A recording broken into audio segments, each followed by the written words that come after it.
function ಅನ್ನೋದು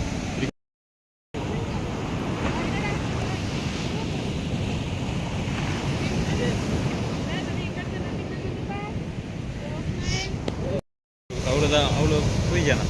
ಅವಳೊಂದು ಬಾರ್ಜಾರ ಆಡೋಟ ಗೋಡೆ ಎತ್ತಿನ ನೋಡಿ ಪೊಯ್ಯ ಅಂದು ತೋರೆ ಕುರೆದು ಓದ್ತಾನೆ ನೋಡು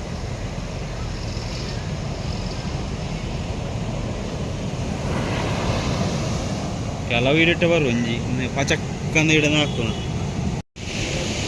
ಅವಳೊಂಜಿ ಸರ ಬರುವಂಜಿ ಅವೊಂಜಿ ಹಾಕೋಣ ಹೂವೊಳಂಜಿ ಬರುವಂಜಿ